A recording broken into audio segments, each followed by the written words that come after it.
দিঘিও আমি ভাই, বড় দিঘিও আমি, কেন চাপে ফেলবে? আপনি তো বলেই দিলেন খেপেও যেতে পারে, এটাই তো স্পয়লার।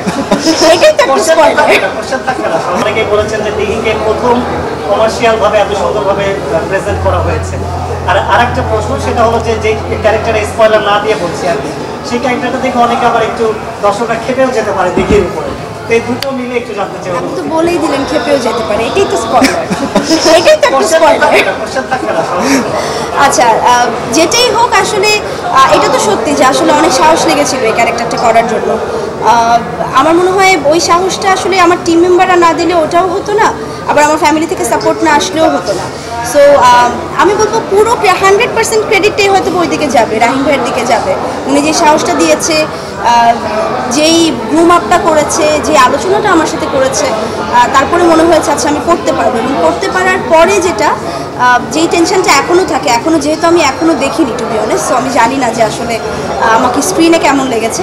কিন্তু এই সেম আপনার যে কথাটা, যে একটু মানে যে কোয়েশ্চেনটা ছিল, আমি হলে শুনেছি 2-3 জনের মুখে, এটাই সার্থকতা, এটাই তো ভালো লাগা।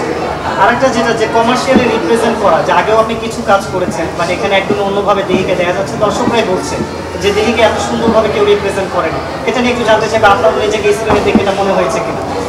প্রত্যেকটা কাজই তো আসলে আমরা মানে যখন করি তখন মনে হয় আগেরটাকে কিভাবে ছাড়িয়ে যেতে পারি। তো আমার তো চেষ্টাটা আরও অনেক বেশি, কারণ আমার মনে হয় যে যেহেতু আমাকে কম্পেয়ারই করা হয় ছোটো দিঘির সাথে, যে ছোটো দিঘি কি ছাড়াতে পারলো কি না, তো আমার তো তখন মাথায় থাকে আরও অনেক ভালো করতে হবে। তো এটা তো অনেক ভালো একটা দিক যে মানুষ যদি বলে যে এভাবে আগে দেখিনি, নতুনভাবে দেখছি, এই নতুনভাবে দেখাটাও যদি পছন্দ হয়ে থাকে, এটা তো অনেক ভালো দিক। আলহামদুলিল্লাহ।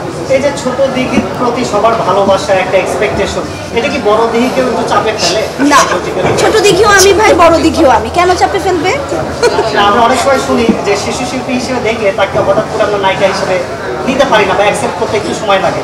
এই ধরনের আপনি কখনো ফেস করেছেন কিনা?